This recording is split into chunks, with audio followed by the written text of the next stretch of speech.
Choosing the right colors that can work together in a painting can become daunting. Which color combination should you use? There are too many colors on display and you don't want to make a chromatic salad out of your artwork. There is an easy solution for this type of problem. Instead of stressing about the too many colors you have to choose from, you can just stick to only 2 colors. The oil painting process that you're looking at right now, the one I used for the thumbnail, is made with no more than 2 colors. While watching the painting getting made, I'll explain the color basics that will greatly serve us in the long run, and also I'll show you my painting thought process. So without further ado, let's begin. To know which colors to fish for, and believe me, this part is very important, you have to make acquaintance with Ethan's color wheel. It actually contains an ocean of subcolors that are able to change the entire mood and the message of the painting. Through them, you will be able to add life and credibility to your artwork. The main colors are known as the primaries, secondaries, and tertiaries, and they are also known as hues. Back to the subcolors, because they are actually the result of added colors into a mixture, automatically it will result in purity loss and the colors will become less vibrant. The more combination you are getting done without adding white or other bright colors, like more yellow for example, they will become darker. That brings me to the values. Through them you can control different levels of shades and brightness. But beware, don't say I didn't warn you. But try not to apply black in any combination if you got the choice. I can get that it looks attractive and it seems like the most obvious move to make. But even though it is able to darken, the black paste tend to make the colors dirty looking. Instead, what is recommended is to combine the colors that I'm about to show you in a second. If you'd like to know in more depth on how to choose values correctly, you can click on that link to the video that shows an easy-to-follow step-by-step process about that exact subject. Now that we nail the basics and put them in our little pockets, we can pass to the main thing. What are these 2 colors? These are the opposites in the color wheel: yellow and purple, green and red, blue and orange. Or in other words, the complementaries. Even though these colors are found as polar opposites in relation to each other on the color wheel, the thing that connects them are the colored grays that are created by combining these pairs. Usually painters use them as a comforting passage between the important details, and overall they are holding the entire work together without stealing the spotlight of the painting's main subject. Here you have a painting with grays that are surrounding the main elements, highlighted with more prominent colors, meaning they suffered through less color combinations. It looks like that in the second painting, every color tried to catch your eye, as if they would be a bunch of kids craving for attention. As in that short allegory, the same sense of annoyance from the painting will be applied.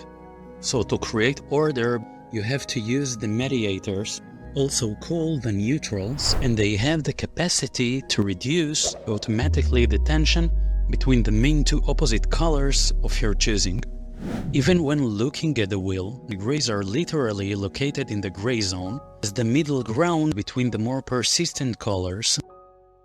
Take this environment for example. You can create depth by keeping colors with a higher purity level at the foreground, by minimizing the color combination, letting one color to dominate and have the larger percentage. The further you're diving into the horizon, you should combine a higher quantity of the opposite color, creating nuances that are getting closer to the center of the color wheel. If you've done it correctly, there should be a visible contrast between them and the cleaner colors of the foreground. If not, you probably got a colorful looking wall with nuances that are ready to kill each other very much. The gray is supposed to guide the viewer's eyes to the point of interest. as if it would be a stream that is taking him to the section of the highest importance. You can add white in the more distant grounds to enhance the feel of aerial perspective, but in a controlled manner, because of the risk of getting a chalky and pastel nuances, and maybe it's not what you're actually aiming for. As a side note, the grays can greatly help in conveying the illusion of texture and other subtleties. Because they are neutrals, they tend to look calmer, and giving them the ability to blend very well with each other, having different temperatures. For example, when looking at rough surfaces or just slight imperfections that can be found on the skin, which means that there is a huge amount of tiny planes that are facing in slightly different orientations in relation to the light source, and they are composing the main surfaces of the subject at hand. Generally speaking, when looking at a certain material, you will see a general light and general shadow. One of them will have a warmer nuance than the other, making the other one look slightly or massively cooler by comparison. It really depends on the strength and the color of the light source in relation to the local color of the object and the reflections. Now let's put it in a certain context.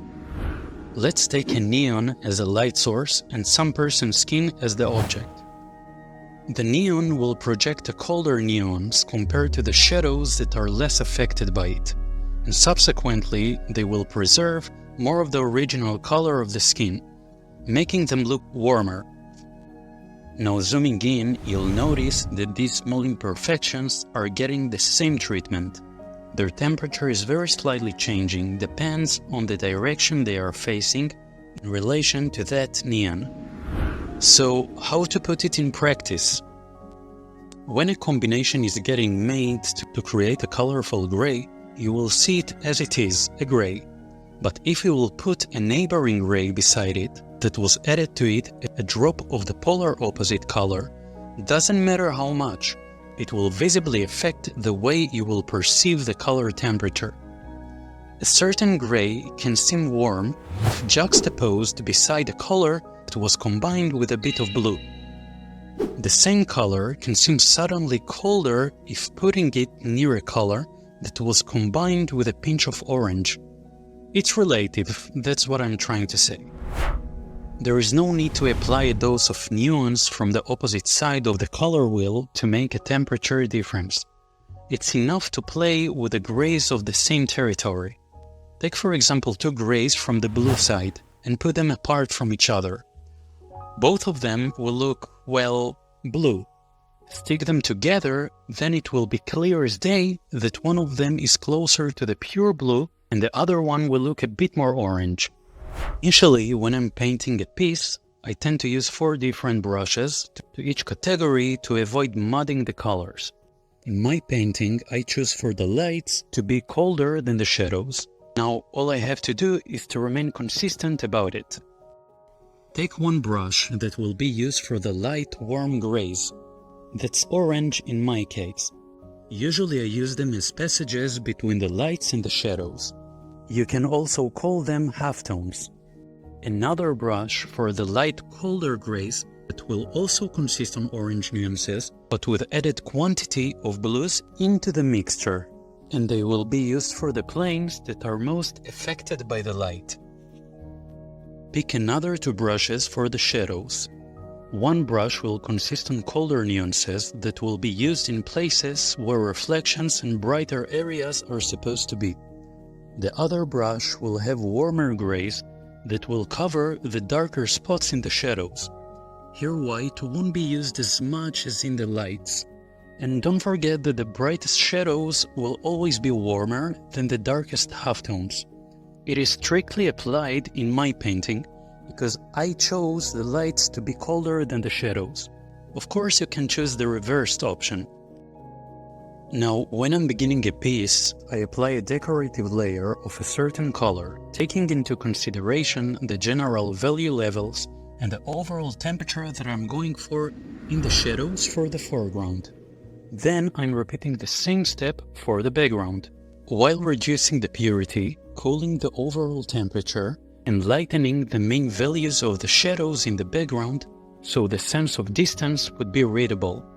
Then I'm aiming to give only the impression of these complexities that I mentioned earlier, by playing slightly with a variety of color temperature that will be close enough to the main value and temperature of the first decorative layer in the shadows. Then I repeat the same process in the lights. You can add another couple of complementaries and use the same logic if necessary, but in short, this is how you can create an entire painting with only 2 colors. Hopefully you learned something new, and if not, let it be a reminder. Thank you for watching, and if you enjoyed the video, consider subscribing. I'll see you in the next one. Bye bye.